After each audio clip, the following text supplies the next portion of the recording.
مقصود کیا ہے؟ لوگوں کو دکھانا مقصود ہے کہ ہم نماز پڑھ رہے ہیں، اور ویسے کاہلی اور سستی ہے،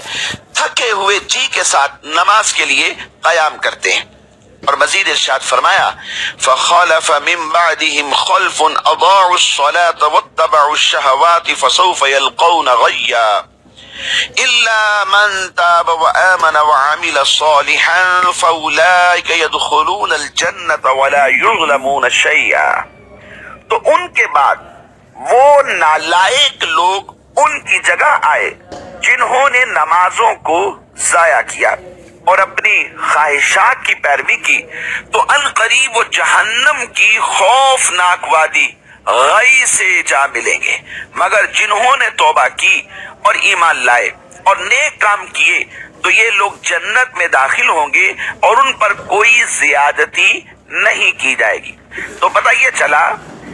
کہ انبیاء کے بعد جو لوگ آئے، جیسا کہ تفسیر خازن میں یہ فرمایا گیا کہ انبیاء کرام علیہ السلام کے بعد جو لوگ آئے، یہاں پر آیت میں وہ مراد ہے کہ انہوں نے اپنی نمازوں کو ضائع کر دیا اور اپنی خواہشات کی پیروی کرنے لگے۔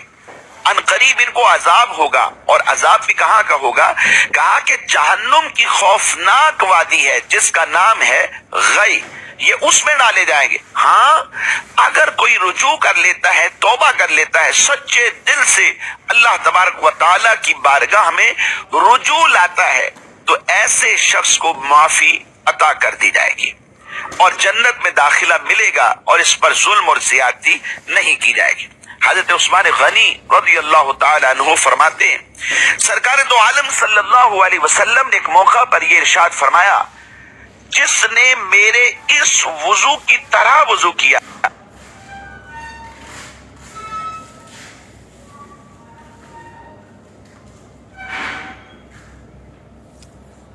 یعنی حضور نے وضو فرمایا اور پھر اس کے بعد اشارتاً فرمایا کہ جس نے میرے اس وضو کی طرح وضو کیا اور پھر اس کے بعد 2 رکعت نماز پڑھ لی، ایسے نماز پڑھی کہ اس کے اندر وہ کسی خیال کو نہ آنے دے، یعنی خیالات سے اپنی ذات کو دور کر لے، دوسرے لفظوں میں یوں کہہ لے کہ خشوع و خضوع کے ساتھ نماز پڑھی تو اس کے پچھلے تمام گناہ بخش دیے جائیں گے۔ حضرت عقبہ بن عامر رضی اللہ تعالیٰ عنہ سے روایت ہے کہ حضور سید المرسلین صلی اللہ تعالی علیہ وآلہ وسلم نے ایک موقع پر ارشاد فرمایا، جو بھی مسلمان ہو اچھے طریقے سے اگر وہ وضو کرتا ہے پھر کھڑے ہو کر صرف 2 رکعت نماز پڑھ لیتا ہے کہ اپنے دل اور چہرے سے متوجہ ہو کر یہ 2 رکعتیں اچھی طرح ادا کرتا ہے تو اس کے لیے جنت واجب ہو جاتی ہے۔ سبحان اللہ، صرف 2 رکعتیں ہیں، اچھی طرح وضو کرنا ہے اور وضو کر کے 2 رکعت نماز اس طرح پڑھنی ہے کہ دل بھی اللہ کی طرف متوجہ ہے اور اس کا چہرہ بھی اللہ تبارک و تعالیٰ کی طرف متوجہ ہے، بارگاہ الہی میں حاضر ہو کر نہایت خشوع اور خضوع کے ساتھ نماز ادا کرتا ہے تو اس کے لیے جنت واجب ہو جاتی ہے۔ حضرت عبداللہ بن عمر رضی اللہ تعالیٰ عنہما سے مروی ہے،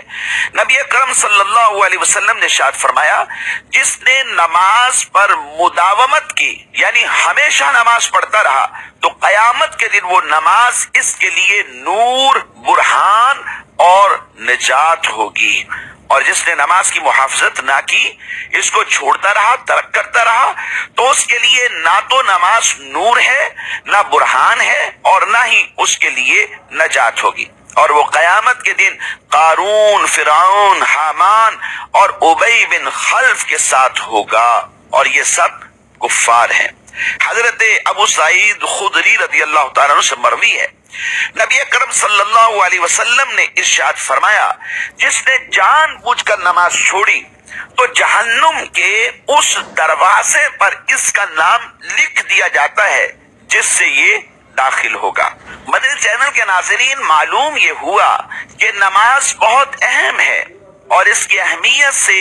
قرآن کی آیات بینات اور احادیث مبارکہ مالا مال ہے۔ نماز پڑھنی ہے، لیکن کیسی؟ نماز سے مراد ایسی نماز پڑھنا ہے جو اس کے ان تمام اوصاف کے ساتھ ادا کی جائے جو شریعت مطہرہ کو مطلوب ہیں۔ ظاہری حقوق بھی ادا کیے جائے اور باطنی حقوق بھی ادا کیے جائے، اس کے فرائض و واجبات کا خیال رکھا جائے، مکروہات سے بچا جائے، وہ چیزیں کہ جو نماز کو توڑ دیتی ہیں، فاسد کر دیتی ہیں، ان سے بچا جائے۔ اور یہ بچنا کیسے ہوگا؟ بغیر علم کے ممکن نہیں ہے۔ علم کی اہمیت کا اندازہ اس بات سے لگائیے کہ مجھے اللہ تبارک و تعالی نے فرائض کی ادائیگی کا حکم دیا ہے، اور فرائض کی ادائیگی بغیر علم کے ممکن نہیں ہے۔ نماز، روزہ، حج، زکوٰۃ، دیگر تمام معاملات، تمام عبادات بغیر علم کے کما حقہ ادا کرنا یہ ممکن نہیں ہے۔ اس لیے علم حاصل کرنا بہت ضروری ہے۔ آئیے آج کے سلسلے میں نماز کے چند ایک مکروہات کو شامل کرتے ہیں تاکہ ہمیں اس کا علم آ جائے، اور پھر خدا نخواستہ کبھی بھی نماز کے اندر وہ صورت پیدا ہو جائے تو ہمیں پتہ چل جائے کہ ہماری نماز کا اب سٹیٹس کیا ہے۔ یا پھر اس سے یہ بھی فائدہ ہوگا کہ ہم نماز شروع کرنے سے پہلے ہی ان تمام چیزوں سے اپنی ذات کو دور کر لیں گے کہ جو ہماری نماز